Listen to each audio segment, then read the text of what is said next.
Well, good morning. Bit of a late start for me today, but here we go. The news in you today. This is going to be a quick one. I've got to zip into the city with my son. We're looking for jobs today, passing out resumes, and talking to folks to get ideas.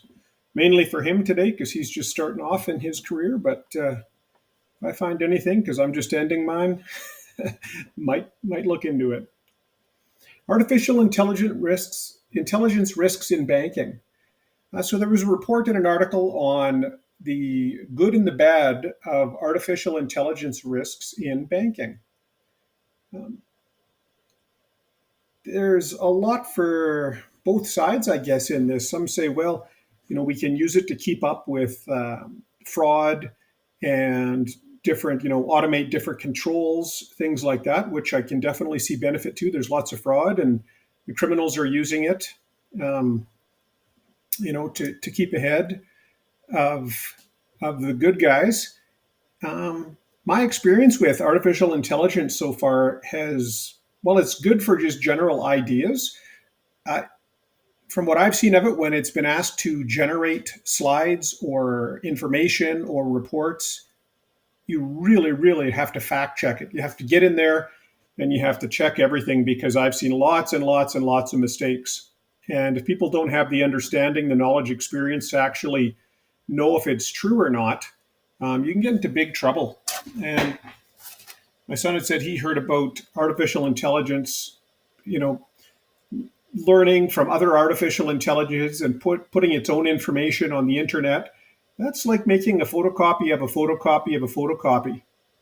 If you put all sorts of suspicious or potentially inaccurate misinformation, disinformation, if it gets up there, or when you play telephone and you say a sentence to the person beside you, and by the time it gets back to you, it's nothing at all like what you had started off with.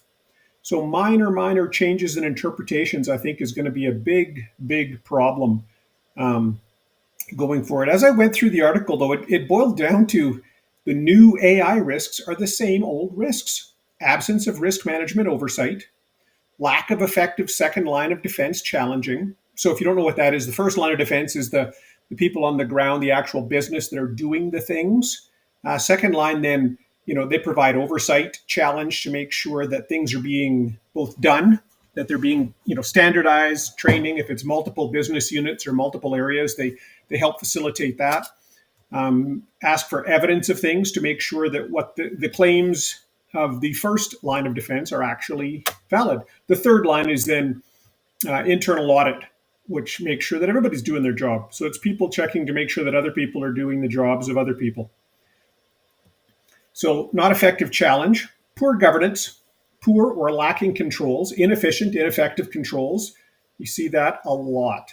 Lack of contingencies. So there are certain contingencies you should always have. Fire escape plan. A lot of places have active shooter plans, lockdown plans, shelter in place plans, things that you're going to have to use, things that work there for multiple events, risks, hazards. So lack of those, lack of manual workarounds. We're getting far too dependent on artificial intelligence and on technology. Insufficient training. Well, that's the age-old problem, isn't it? People, there's either too much training on things that don't really matter, too many policies, procedures, accept this, make sure you agree to this. Those are weak controls at best. You need training in things that actually matter. Train in the basics. My basketball coach, you got to respect him a lot for that. We focused on the basics: how to take a charge, layups, boxing out, shots from the free throw line. Focus on the basics. You might not win every game, but you'll do all right. Focus on physical fitness. Same thing with my lifeguard coach for the team that I swam with. Focus on the basics. He said, we're not focusing on winning competitions. That will be a result of us focusing on the basics. We are going to do the basics very well. That's what you got to do. Not taking a strategic approach, throwing band-aids at everything, not having that big picture, thinking where we're going to be in 3 years' time, 5 years' time. A lot of people say that, but then they make so many changes and they're in constant flux that they can never really get any traction on anything. Thinking that using, or conversely, not using AI will keep you safe. Oh, we've got AI, so we'll be safe from the criminals. We're not using AI, so we'll be safe. I've heard of boards saying this internet thing, that sounds risky. Let's just not participate. Let's disconnect from that. Well, you can, but here's the result. Here's what's going to happen from that. What are some lessons here? Focus on the basics. Keep it simple. Keep it principle based, risk based decision making, and good risk culture. That's where we need to focus. The rest will come as a result of those. Kessler syndrome. Now, what's that? Well, basically, it's all the debris, space junk, all that stuff that's orbiting the Earth will start causing collisions with satellites, which will then lead to more debris, which will then lead to more collisions until all the satellites run into each other and smash and are gone. And it's end of life as we know it. No internet, no phones, no TV. Well, apparently there's about 10,000 satellites orbiting the Earth right now, and over 1 trillion pieces of junk from earlier satellites. Now, out here on my farm, when I sit out at night, before I go to bed every night, I go out, sit outside, and watch the stars. I generally see shooting stars, um, looking for the comet, looking for northern lights, but without fail, it is a continual stream of satellites. I've seen 5 or 6 evenly spaced, all in a nice, neat row, going overhead, going all sorts of different directions. There are tons of satellites up there. I'm sure it makes it hard for astronomers and photographers to actually get pictures of stuff. There's so many satellites going through. Lessons: clean up after yourself.